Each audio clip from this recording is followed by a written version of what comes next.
The Beatitudes, Matthew 5, 3-12. Child of our Father, there was a time in which I spoke unto you what has come to be known as the Sermon on the Mount. The mount was a high place, a hill upon which we gathered, so that the multitudes could be seated all around. For by this time many knew of the healings which had taken place, and were anxious to learn of what I would teach. First, a word about the Scriptures which you have now. Know you that what you have recorded in your holy Bible as to my teaching are someone's note of what they remembered of me saying?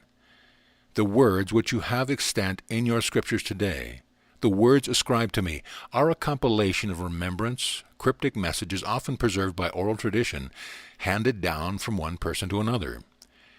These messages were originally based on someone's summation of what they heard me teach, similar to the notes you have taken at some of your workshops and lectures. Further, know you that as your Scriptures have been handed down to you, seemingly by others, and yet it has been an evolution in which they have participated, the translations which have been made and the words which have been chosen have often taken a different meaning than that which was originally intended. For example, blessed are the poor in spirit. Now, I did not say poor in spirit.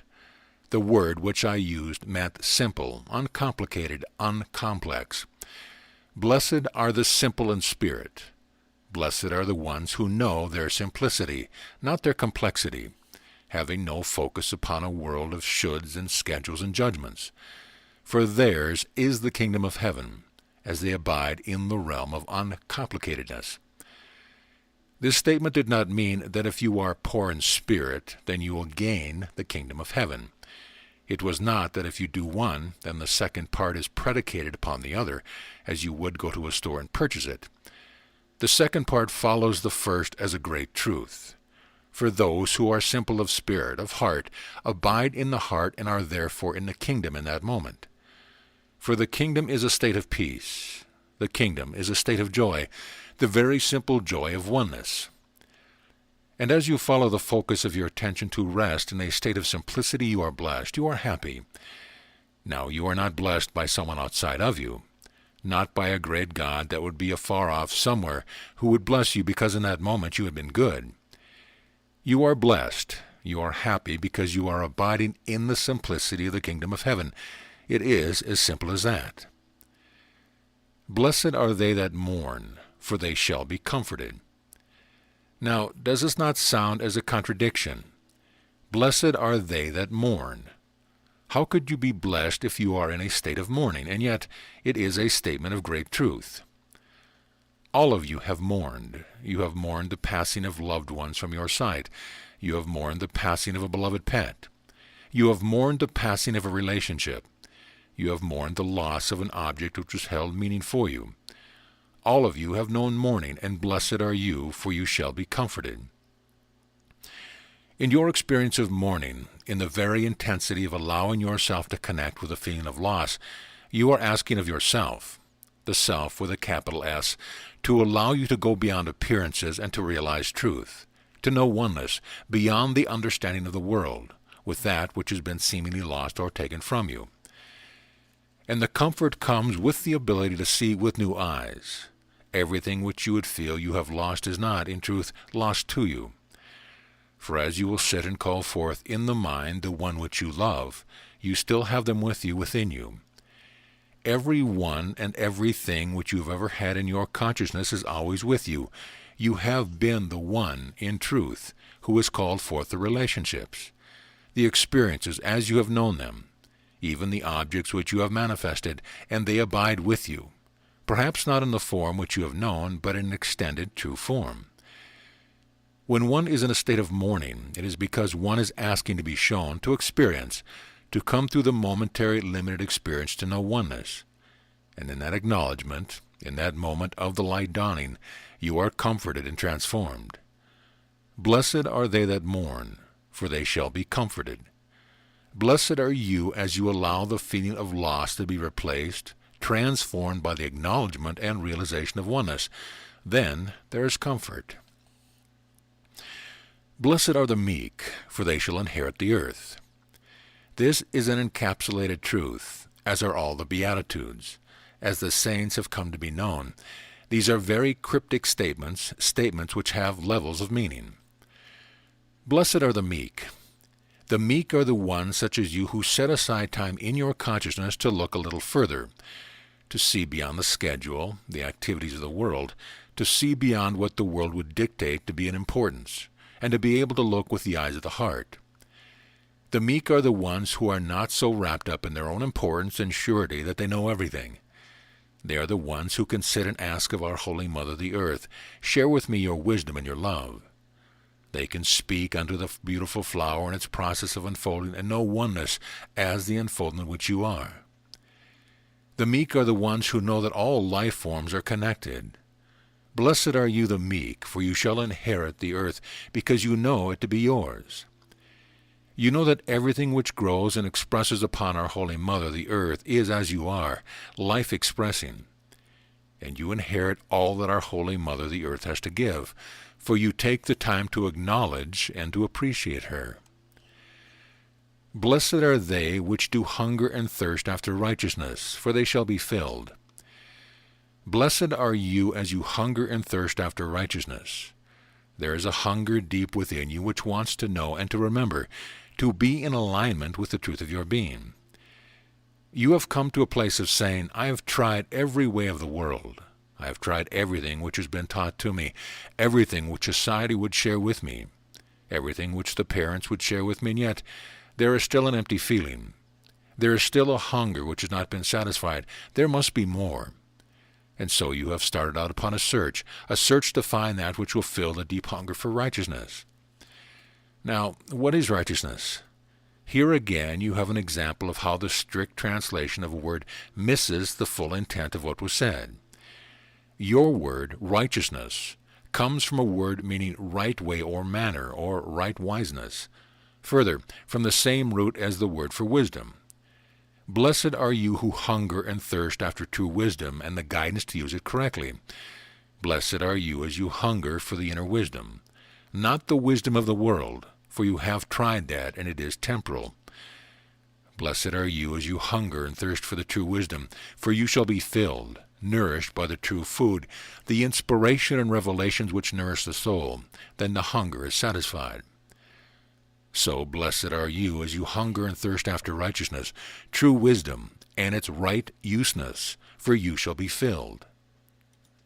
Blessed are the merciful, for they shall obtain mercy. This is a great truth, not said in a bargaining manner that if you would give out mercy unto others, then you would deserve to receive mercy. It is not in an exchange as in a barter or in a bargaining way. As you are merciful unto others, you come unto a place of seeing your brother, your sister, as yourself, and you abide in compassion with them. You are able to walk in another's sandal. You are able to put yourself in their place and to be one with them. And when you are in the place of oneness with another, there is no need for will to come into place and say, "I will be merciful, I will be good." You are in a place of knowing that I and my brother are one. And what my brother has experienced, I have experienced as well, either in what would be seen as other lifetimes or even this lifetime in a slight variation. And I can put myself into my sister's shoes, and I know what she is feeling, and I do not judge.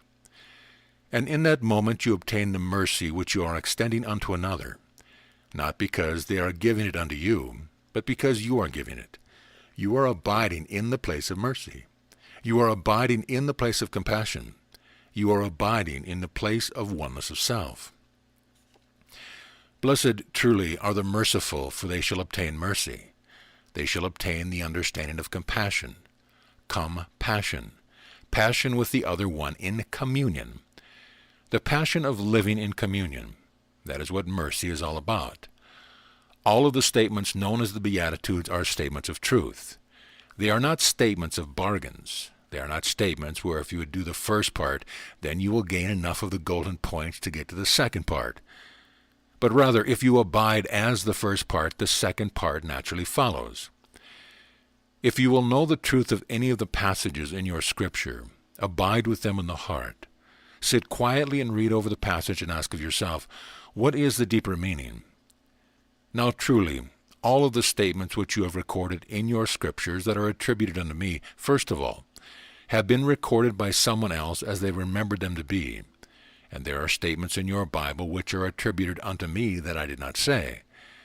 And you will be able to discern, by abiding in the heart, whether these came from the one known as Jeshua ben Joseph, or if they were added at a later time to make a point.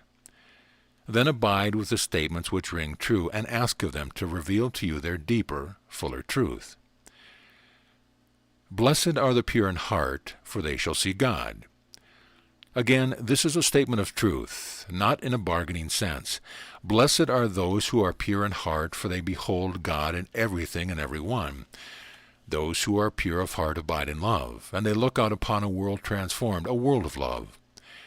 Yes, they will see brothers and sisters who may be going through confusion, times of turmoil, times which will call forth compassion. But those who are pure of heart abide as the Holy Child, and look upon everything with the eyes of love. Blessed are the pure in heart, for they look upon everyone and everything and see only the Christ. From the purity of your heart know yourself to be the expression of God, and know that everyone who stands in front of you is the expression of God, whether they know it or not. It is for you to know it and to hold the vision, and in time it will transform the world. Blessed are the peacemakers, for they shall be called the children of God. As you allow yourself to abide in peace and to see past the constriction and confusion of the world, as you hold the peace in your heart, it is a healing balm which is poured out over the turmoil of the world. The very vibration of light which you emanate in each moment is felt and registered by ones next to you and far, and even by ones unseen. Your vibration of light permeates the whole fabric of life expression. So, as you abide in peace, as you acknowledge whose child you are, the blessed energy is seen and felt even in the activity of the world. For none of you is isolated one from another, even though the bodies would speak of separation. The energy which you are blends and intermingles with everyone else's seemingly unique expression of energy, and every vibration which you allow to be extended from you in every moment is felt and registered by all of your brothers and sisters, no matter how far away you would seem them to be. Blessed are the peacemakers, for they shall be called the children of God. Not only called, but known to be children of the one God. Known by others, yes, but more importantly, known by that child himself or herself. Abide in peace. Allow it to spread out as a healing balm upon this world, which now cries out for harmony and love. Blessed are they which are persecuted for righteousness' sake, for theirs is the kingdom of heaven. Happy are you as you follow the inner wisdom and its right useness. For your knowing shall be as a refuge against all the voices of the world, and your faith shall be unshakable as it is anchored in the remembrance of home, heaven, as your true dwelling place. Blessed are you, when men shall revile you and persecute you, and shall say all manner of evil against you falsely for my sake. Happy are you as you live your life untouched by others' opinions and judgments about you, because you have found my teachings to resonate with a truth long forgotten and yet well kept in your heart. Rejoice and be exceedingly glad, for great is your reward in heaven, for so persecuted they the prophets which were before you. Happy are you, and great is your reward in heaven, not as a place of time afar off, but right now as you are abiding in peace and love for all.